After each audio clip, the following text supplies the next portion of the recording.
فإن حاجوك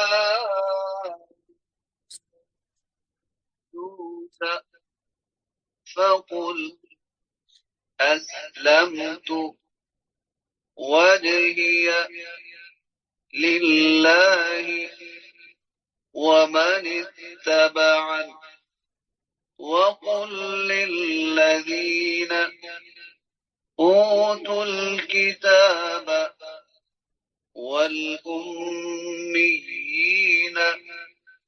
أأسلمتم فإن أسلموا فقد اهتدوا وإن تولوا فإنما عليك البلاغ والله بصير بالعباد إن الذين يكفرون بآيات الله ويقتلون النبيين بغير حق ويقتلون الذين يأمرون بالقسط من الناس فبشرهم بعذاب أليم أولئك الذين حبطت أعمالهم في الدنيا والآخرة وما لهم من ناصرين.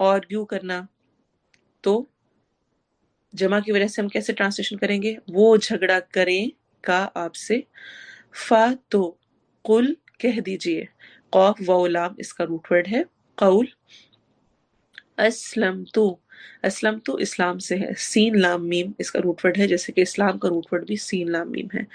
اسلم یعنی سپرد کرنا، اور آخر میں تا دوما کے ساتھ پیش کے ساتھ آ رہی ہو تو اس کا مطلب ہوتا ہے میں نے سپرد کیا، اسلم تو میں نے سپرد کیا۔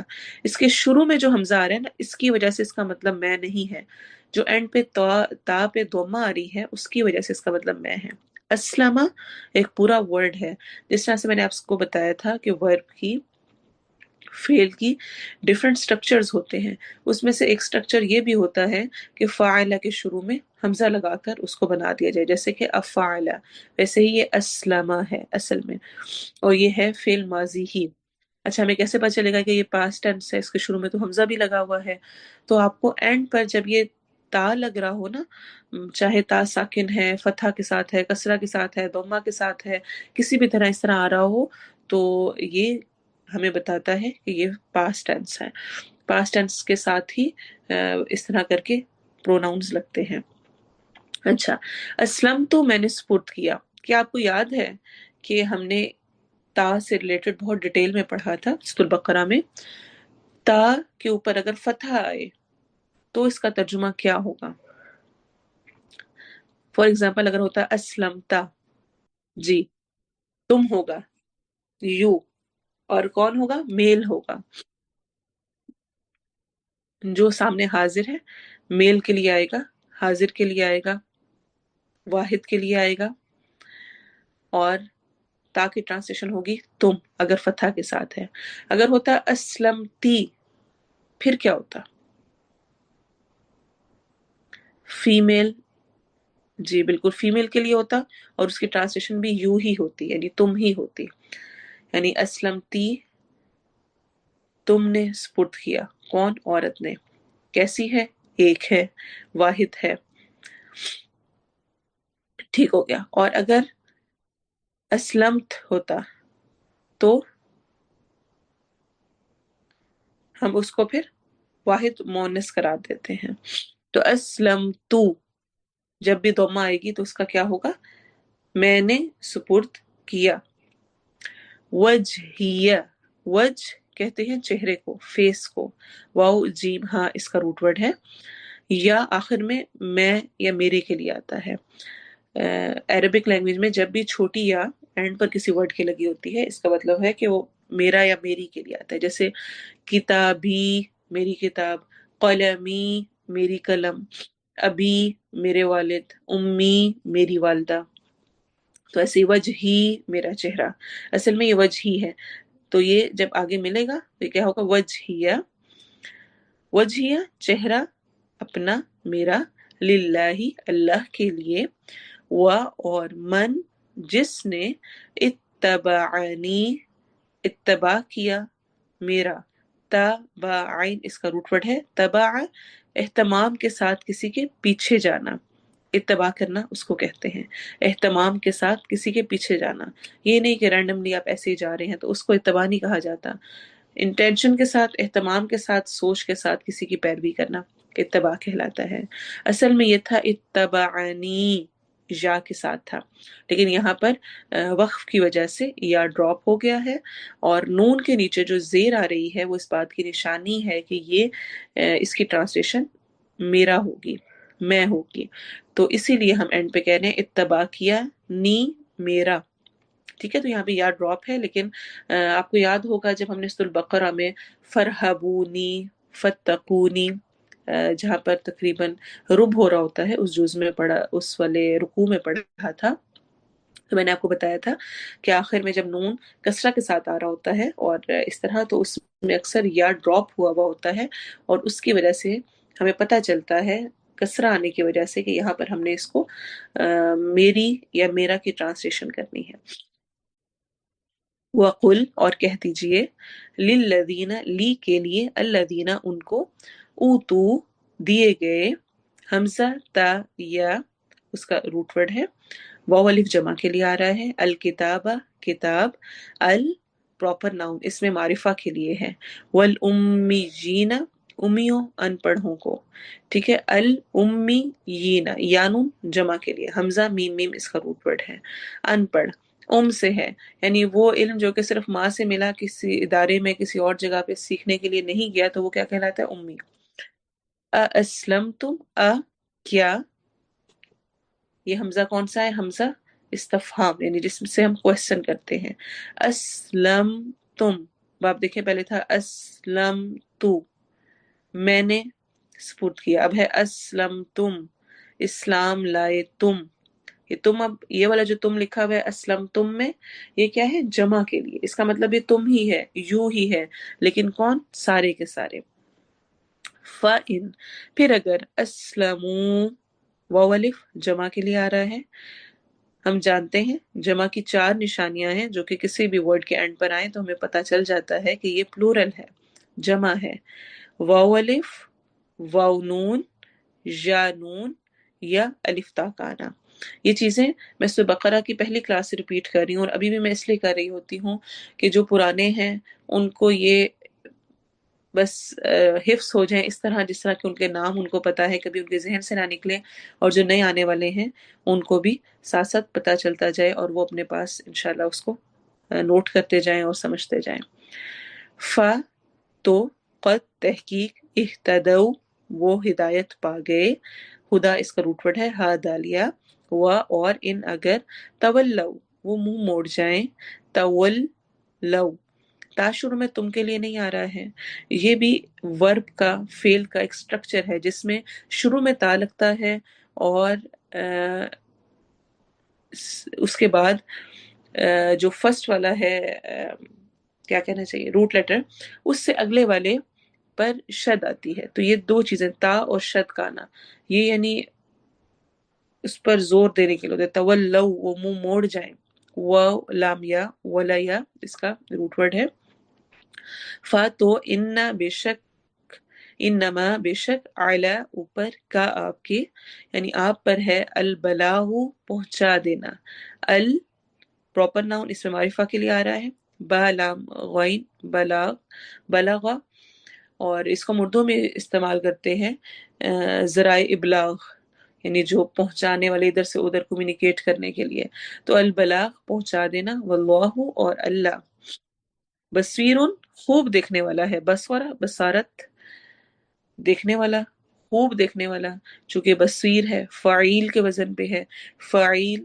مبالغہ کا صیغہ ہے، یعنی سمپل نہیں، بہت زیادہ علم رکھنے والا، بالعباد بندوں کو، سوری خوب دیکھنے والا، علم والا نہیں، وہ علیم کا علم والا ہوتا ہے، بصیر خوب دیکھنے والا، بی ساتھ العباد بندوں کو، عبد کی جمع ہے، ان بے شک، الذین وہ جو، یکفرون وہ کفر کرتے ہیں، یا شروع میں فعل مضارع کی نشانی ہے، ہم جانتے ہیں عربک میں 2 ہی ٹینس ہوتے ہیں، ایک ہوتا ہے پاسٹ ٹینس اور ایک ہوتا ہے مضارع، جس میں پریزنٹ اور فیوچر ٹینس دونوں اکٹھے ہوتے ہیں۔ پریزنٹ فیوچر ٹینس کی 4 نشانیاں ہوتی ہیں، اگر ان میں سے کوئی بھی نشانی کسی بھی ورب کے شروع میں آئے گی، یعنی کسی بھی فعل کے شروع میں آئے گی، تو اس کا مطلب ہے کہ وہ فعل مضارع ہے۔ وہ نشانیاں کیا کیا ہے؟ یا، تا، نون، الف۔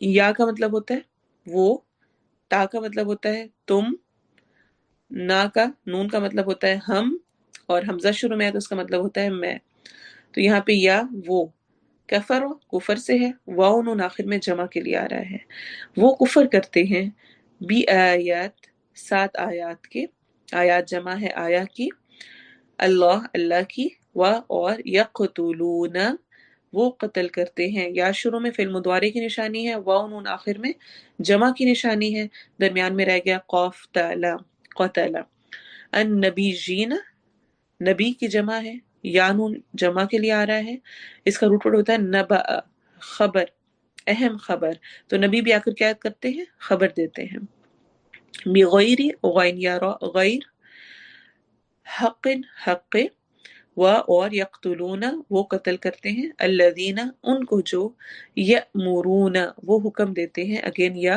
فعل مضارع کی نشانی ہے، واو نون جمع کی، آخر میں درمیان میں سوری امر اور رہ گیا، حمزہ میم رو امر و، بالقسط ساتھ انصاف کے، قسط قاف سین تو انصاف، ال شروع میں پراپر ناؤن اس میں معرفہ کے لیے آ رہا ہے، من سے الناسی لوگوں میں سے، انس حمزہ نون سین بھی اس کا روٹ ورڈ ہوتا ہے اور نون واو سین بھی اس کا روٹ ورڈ ہوتا ہے۔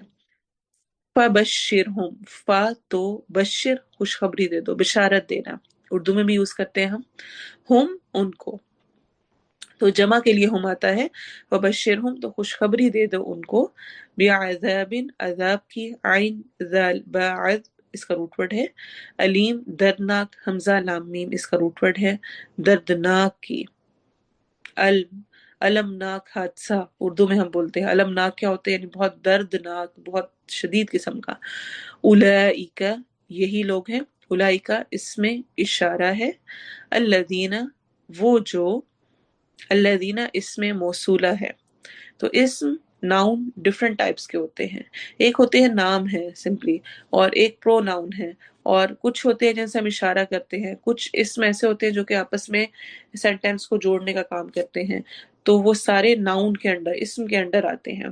تو بس ابھی آپ اس کو نوٹ کرتے جائیں گے، جو نئے لوگ ہیں اور جو پرانے ہیں مجھے امید ہے کہ ان کو یہ سمجھ آ رہی ہوگی اور پتہ ہے آپ کے اولئک، ھذا ھذہ ذالک، اور یہ سارے اس میں اشارہ ہوتے ہیں، الذین اس میں موصولہ ہے جو کہ کنیکٹ کرتا ہے پچھلے والے کو اگلے سے، حبطت ضائع ہو گئے، حبط حبط اعمالہم اعمال ان کے، عمل کی جمع اعمال، ہم ان کے، فی الدنیا دنیا میں، دال نون واو دنو، ادنا سے دنیا ہے یعنی جو قریب ہے، جو حقیر ہے، دونوں معنی میں آتا ہے، والآخرہ اور آخرت میں، وما اور نہیں، لہم ان کے لیے، لا کے لیے، ہم ان کے، اصل میں یہ لی تھا، لی کا مطلب کسی بھی ورڈ کے شروع میں جب لی آتا ہے تو اس کا مطلب کے لیے ہوتا ہے، لیکن یہاں پر لا کیوں آیا ہوا ہے؟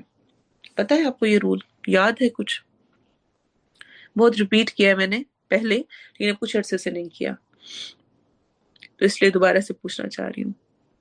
لی کا مطلب کے لیے ہوتا ہے لیکن یہاں پر ہم لا کا مطلب بھی کے لیے کر رہے ہیں، کیوں؟ صبا اللہ تعالیٰ آپ کے علم کو آپ کے لیے مبارک کرے، الحمدللہ۔ افرا کا آنسر بھی ٹھیک آ گیا ہے، اور باقیوں کا بھی اب آگے ہو سکتا ہے ٹھیک ہوتا جائے۔ پرو ناؤن کے ساتھ، ضمیر کے ساتھ جب لی لگتا ہے تو وہ لی نہیں ہوتا، وہ لا ہوتا ہے، وہ لا بن جاتا ہے۔ تو پرو ناؤن کے ساتھ جب بھی لی لگتا ہے تو وہ لی نہیں لگتا، وہ لا بن کے لگتا ہے، فتحہ کے ساتھ لگتا ہے، لیکن ٹرانسلیشن اس کی کے لیے ہی رہتی ہے، فور ہی رہتی ہے، ان کے لیے۔ پرو ناؤن کے ساتھ جب بھی اٹیچ ہوگا تو وہ لا ہوگا، جیسے ہم کہتے ہیں للہ، اللہ کے لیے، لیکن جب ہم پروناؤن میں کہتے ہیں تو ہم کہتے ہیں لہو، اس کے لیے، لا ہو جاتا ہے وہ۔ تو جب ناؤن کے ساتھ ویسے آ رہا ہوتا ہے تو وہ لی ہوتا ہے، کے لیے، لیکن پروناؤن کے ساتھ آتے ہوئے وہ لا ہوتا ہے، لیکن ٹرانسلیشن اس کی پھر بھی کے لیے کی جاتی ہے۔ مجھے امید ہے آپ اس کو یاد رکھیں گے، اگر آپ بھول گئے تھے تو اس کو ضرور اپنے پاس نوٹ کریں، اور آپ کا طریقہ کار یہ ہونا چاہیے کہ جب بھی کوئی گرامر کا رول الگ سے بتایا جائے تو آپ کے پاس گرامر کے لیے ایک الگ سے کاپی یا کچھ ہونا چاہیے جس پر آپ اپنا گرامر کا وہ رول لکھ لیں، تاکہ گرامر کے سارے رول آپ کے پاس ایک جگہ پر لکھے ہوئے ہوں اور آپ وقتاً فوقتاً ان کو دیکھتے رہیں تاکہ آپ کو وہ پختہ ہو جائے۔ اگر آپ میں سے کسی نے بھی گرامر سے متعلق الگ سے کام کیا ہوا ہے، الگ سے پچھلا کچھ کیا ہوا ہے اور اچھے انداز میں پراپر وے میں کیا ہوا ہے تو اس کو ضرور شیئر کریں مجھے، تو میں باقی سب اسٹوڈنٹس کے ساتھ بھی شیئر کر دوں گی صدقے جاریہ سمجھتے ہوئے، تاکہ باقی سب لوگ بھی اس سے فائدہ اٹھا لیں، جو نئے آنے والے ہیں ان کو بھی کچھ جو پچھلا ہم نے کیا ہوا ہے اگر آپ نے اس کو الگ سے پراپر وے میں لکھا ہوا ہے تو اس کو ضرور شیئر کر دیں۔ بہرحال من ناصرین مددگاروں میں سے کوئی، من کی وجہ سے کوئی یعنی مددگاروں میں سے، نون صاد رو اس کا روٹ ورڈ ہے، ناصر ناصرین، ناصر کیا ہے؟ یاد ہے آپ کو یہ کیا ہے؟ کس وزن پر ہے؟ ہم نے اس کو پچھلے عرصے میں بہت دفعہ پڑھا ہے، جی فائل کے وزن پہ ہے، کام کرنے والا، مدد کرنے والا، یعنی مددگاروں میں سے کوئی. ٹھیک ہے، اب اس کی آپ تلاوت سنیں گے اور پھر انشاءاللہ ہم تفسیر سٹارٹ کریں گے.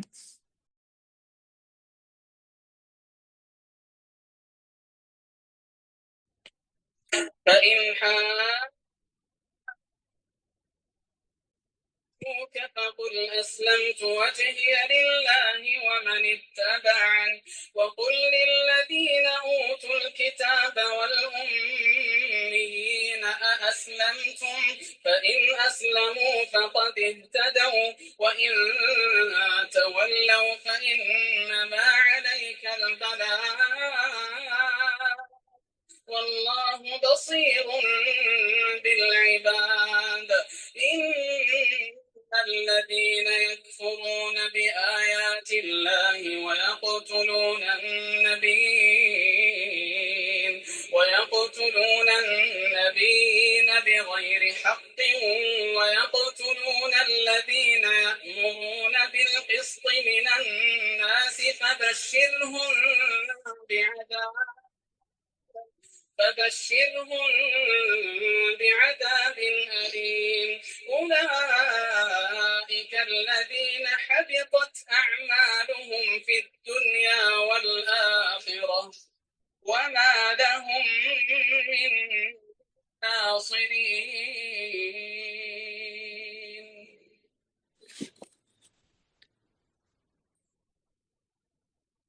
تفسیر کی جانب چلتے ہیں. ہماری پچھلی آیات کی تفسیر رہتی ہے جس میں ہم پڑھ رہے تھے جنت جو کہ رب کے نزدیک ہوگی، اس میں جانے والے لوگوں کی کچھ نشانیاں، وہ کیسے ہیں، وہ کیا کچھ کرتے ہیں، اور ان کی کیا کیا کوالٹیز ہوتی ہیں. ہم ان کو دیکھ رہے تھے. پہلی کوالٹی ہم نے ان کے بارے میں پڑھی آیا نمبر 17 میں،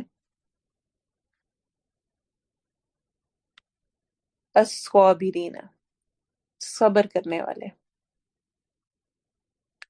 صبر ہوتا ہے خود کو روک لینا، کنٹرول کر لینا، تھام لینا، ناگوار حالات میں خود کو قابو کرنا، نیکی پر جمنے کے لیے صبر کرنا، برائیوں سے رکنے کے لیے صبر کرنا، اور مشکل حالات میں، ناگوار حالات میں، ناپسندیدہ حالات میں خود کو روک لینا. بہت مشکل کام ہے لیکن اللہ کے ہاں بہت زیادہ مقبول ہے،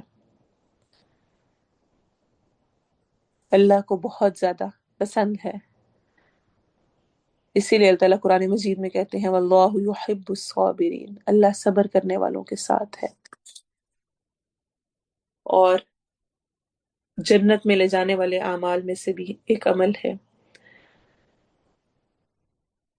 جنت کی. جہاں پہ خوشخبری دی گئی وہاں پہ کہا گیا کہ ان کو سب کچھ اس لیے ملا کیونکہ انہوں نے صبر کیا تھا.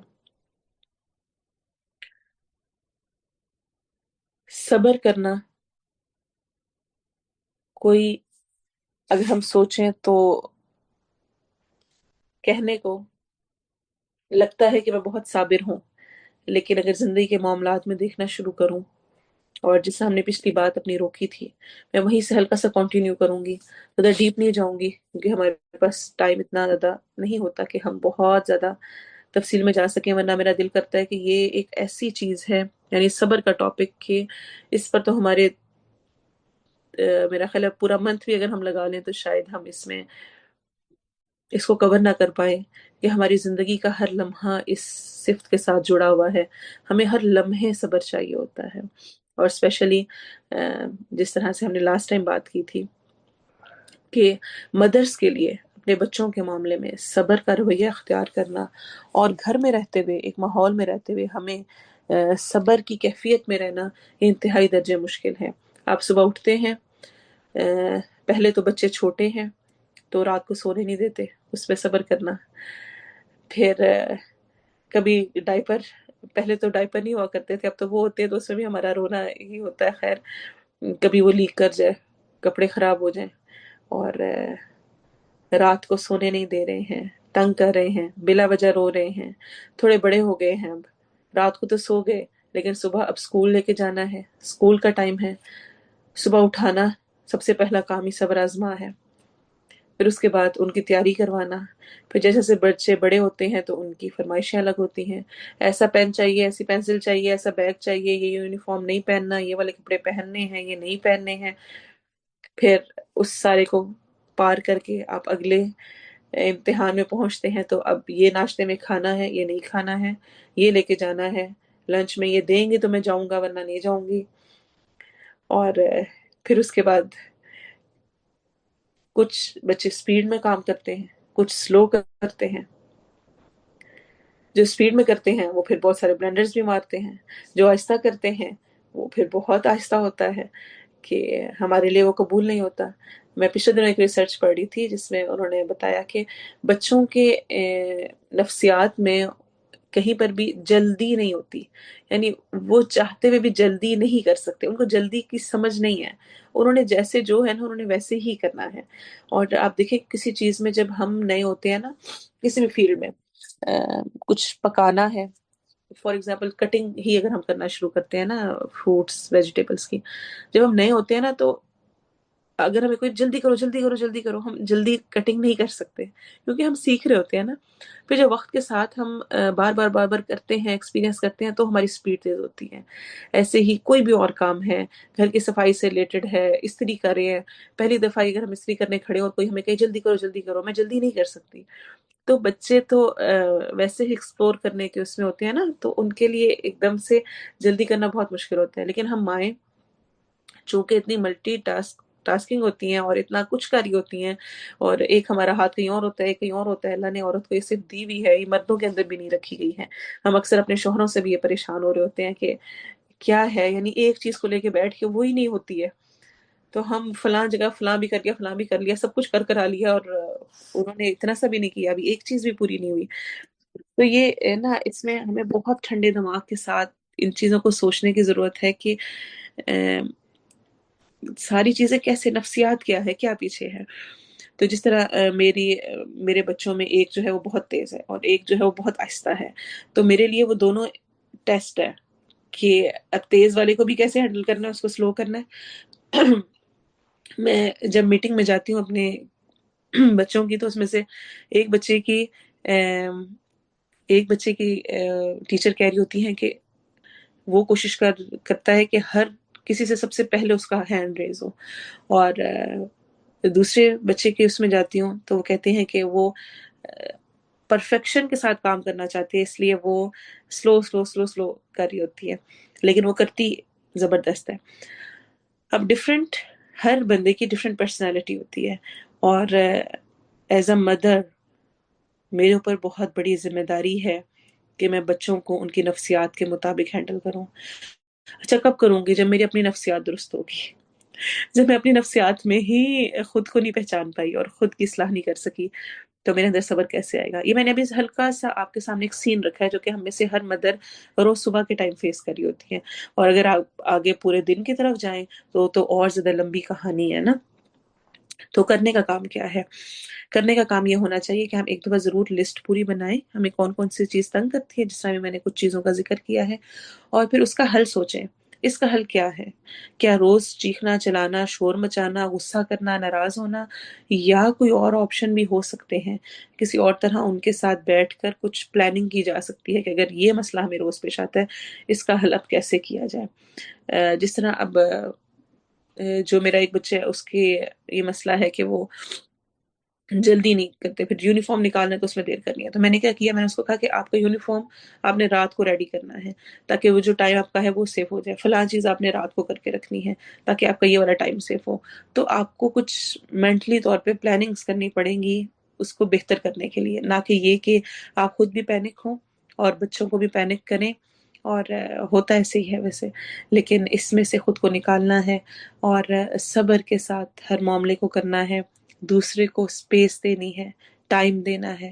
الصابرین، صبر کرنے والے، ہر معاملے میں صبر کرنے والے، لیکن انسان ہونے کے ناطے کبھی غصہ بھی آتا ہے، کبھی برا بھی کہا جاتا ہے، کبھی اخلاق درست نہیں بھی رہتا، تو کوئی بات نہیں، دل نہیں چھوٹا کرنا، ہار نہیں ماننی ہے۔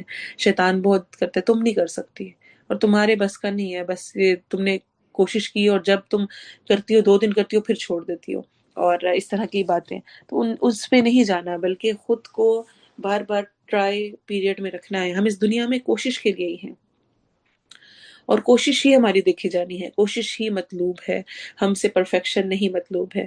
تو الصابرین، صبر کرنے والے، والصادقین، اور سچے، سچ بولنے والے ہیں۔ دل اور زبان کی موافقت، دونوں، جو دل میں ہے وہی زبان پر، اور جو زبان پر ہے وہی عمل پر۔ دل اور زبان کی بھی موافقت ہو، یعنی ایک جیسا ہو، اور زبان اور عمل کی بھی ہو، اپنے ساتھ بھی سچے ہوں، لوگوں کے ساتھ بھی سچے ہوں، اور اللہ کے ساتھ بھی سچے ہوں۔ لیکن سچے ہونے کا ہرگز یہ مطلب نہیں ہے کہ آپ بدتمیز ہوں، آپ لوگوں کے ساتھ ان کے منہ پر ان کی برائیاں کریں، ان کو سنائیں، ان کے عیب ان کے سامنے اجاگر کریں، ان کو نکالیں اور کہیں کہ سچ ہی تو بول رہی ہوں، میں کون سا جھوٹ کہہ رہی ہوں، فلاں ایسی ہے، فلاں ایسی ہے، فلاں چور ہے، فلاں فلاں فلاں فلاں ہے، اور اس کے سامنے اس کو کہیں، اور پھر کہہ کر پھر کہے کہ میں کون سا جھوٹ بول رہی ہوں، سچ بول رہی ہوں۔ تو سچ بھی اچھے انداز میں بولا جاتا ہے، سچ بولنا ہے، ضرور بولنا ہے، لیکن حکمت کے ساتھ بولنا ہے۔ ایسا معاملہ نہیں ہونا چاہیے کہ آپ دوسروں کی عزت اچھالیں اور اس پہ کہیں سچ ہی تو کہہ رہی ہوں۔ حالانکہ اگر کوئی کسی کی عزت اچھالتا ہے تو اس کے بارے میں بہت سخت تو وعید دی گئی ہے، بہت سخت پکڑ ہے۔ آپ حدیث دیکھیں، آپ، یعنی انسان کہتا ہے کہ یعنی میں کچھ بھی کسی کے بارے میں نہ کہوں۔ آپ صلی اللہ علیہ وسلم نے فرمایا، جو شخص اپنے مسلمان بھائی کے عیب پر پردہ ڈالے گا، اللہ تعالیٰ قیامت کے روز اس کے عیوب پر پردہ ڈالے گا۔ مسند احمد کی صحیح روایت ہے۔ کیا میں چاہتی ہوں کہ کل قیامت کے دن جو میں اتنے غلط کام کرتی رہتی ہوں، وہ سارے عیب میرے چھپ جائیں، کسی کو پتہ نہ لگے؟ کیا چاہتی ہوں؟ اگر چاہتی ہوں تو مجھے اپنے بھائی کا کوئی عیب پتہ چل بھی جائے، کوئی گناہ پتہ چل بھی جائے، کوئی غلطی پتہ چل بھی جائے کہ اسے سرزد ہوئی ہے، تو اس پر اس کو شرمندہ نہیں کرنا، اس کا ذکر نہیں کرنا، یہ نہیں کہنا کہ یہ تو سچ ہی ہے، میں کون سا کوئی جھوٹ کہہ رہی ہوں۔ آپ صلی اللہ علیہ وسلم نے صرف زندہ کی نہیں، مردہ کے بارے میں بھی اس کے عیب پوشی کرنے کا بھی حکم دیا ہے۔ آپ صلی اللہ علیہ وسلم نے فرمایا، جس نے کسی میت کو غسل دیا اور کوئی ناگوار چیز دیکھ کر اس کی پردہ پوشی کی، اس کے گناہوں کی پردہ پوشی اللہ تعالیٰ فرمائے گا، اور جس نے کسی مسلمان کو کفن دیا، اللہ تعالیٰ اسے قیامت کے دن سندس کا لباس پہنائے گا۔ طبرانی کی حسن روایت ہے۔ اور اصل میں رب تعالیٰ کا معاملہ بھی تو ہمارے ساتھ ایسا ہی ہے۔ آپ حدیث میں دیکھیں کہ آپ جس طرح سے ہمیں حدیث بتاتی ہے کہ اللہ تعالیٰ قیامت کے دن انسان کے ساتھ معاملہ کریں گے۔ عبداللہ بن عمر کہتے ہیں، میں نے نبی صلی اللہ علیہ وسلم کو سرگوشی کے بارے میں یہ کہتے ہوئے سنا کہ قیامت کے روز تم میں سے ایک آدمی اللہ تعالیٰ کے قریب ہوگا، قریب، اور اللہ تعالیٰ اپنا بازو اس پر رکھ دیں گے۔ اللہ اکبر۔ عربک میں ورڈ آتا ہے یدنو احدکم من ربہ، یعنی قریب، دنو، ادنا، دنیا، وہی والا روٹ ورڈ ہے۔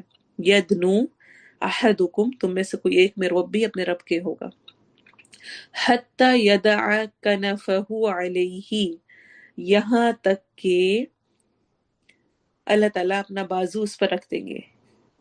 کیسا ہے، کس طرح ہے، کیا ہے، ہمیں اس کا کچھ پتا نہیں، لیکن ایسا ہوگا۔ صحیح بخاری کی روایت ہے یہ۔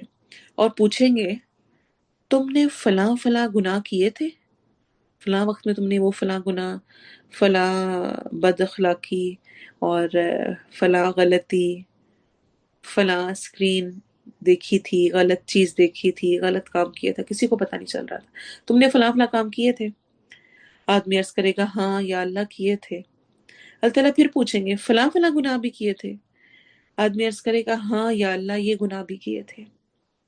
اللہ تعالیٰ فرمائیں گے، دنیا میں نے تیرے گناہوں کی پردہ پوشی کی، آج بھی میں ان کی پردہ پوشی کرتا ہوں۔ بخاری کی روایت ہے۔ اللہ اکبر۔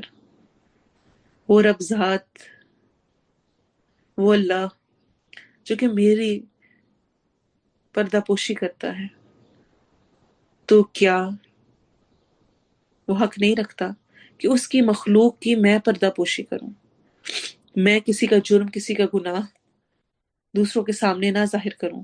اگر مجھے کسی کے بارے میں کوئی بات پتہ لگ گئی ہے، یعنی آپ دیکھیں اتنا سخت اس کو کہا گیا ہے ان معاملات میں، اسپیشلی جو زنا اور اس سے متعلق کی چیزیں ہوتی ہیں، ان چیزوں میں بھی اسپیشلی کہ یعنی ان کو چھپایا جائے گا۔ اگر کوئی کسی پر غلط الزام لگائے گا، آپ کو نہیں پتا، آپ نے سنا فلاں نے فلاں کے ساتھ ایسے کیا، اور آپ نے اس کو ویسے ہی آگے پہنچایا، اور آپ کو نہیں پتا ہے، کبھی آنکھوں دیکھی چیز بھی غلط ہو سکتی ہے، کبھی کانوں سنی بات بھی غلط ہو سکتی ہے، اور آپ نے اس کو تشہیر کی آگے پھیلایا، اور آپ نے پردہ پوشی نہیں کی، اور آپ یہ بھی نہیں جانتے کہ جس بندے سے اگر کوئی غلطی سرزد ہوئی، جس کے بارے میں آپ نے کہا، وہ توبہ ہی کر چکا ہو، اس نے تو توبہ کر کے اللہ کے ہاں سرخرو ہو گیا، اور میں نے کیا کیا؟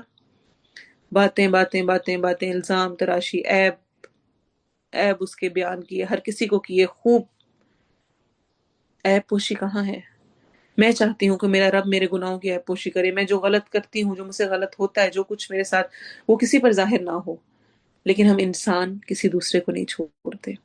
تو سچائی کا ساتھ دینا ضروری ہے، سچائی ہی جنت میں لے کے جانے والی ہے، لیکن سچائی بیان کرنے میں بھی ہمیں اس معاملے کا خیال رکھنا چاہیے کہ پردہ پوشی بھی رکھی جائے گی۔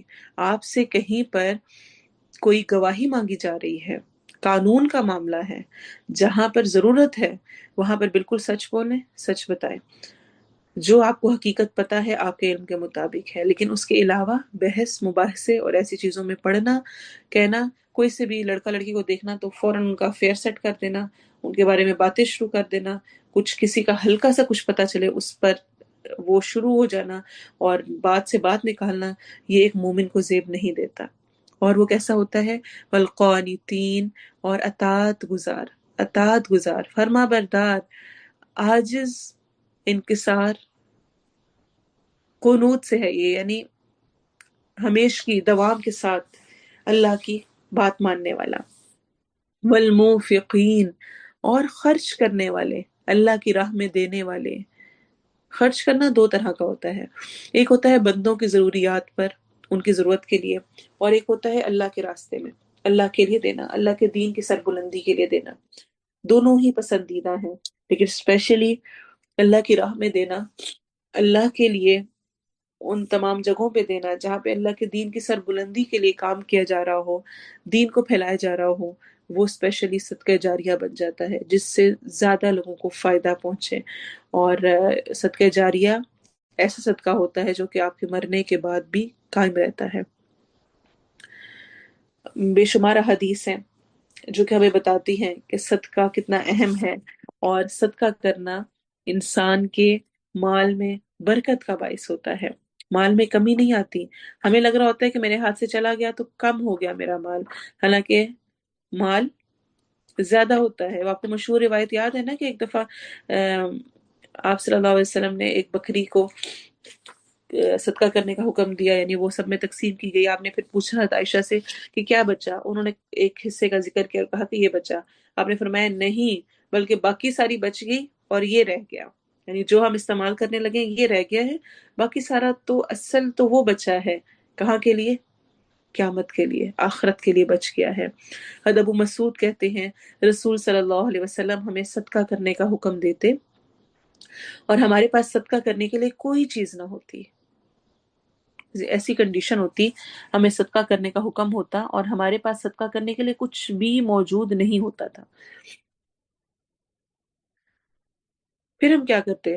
اس پہ بیٹھ جاتے کہ میرے پاس تو کچھ نہیں ہے، میں کیا دوں؟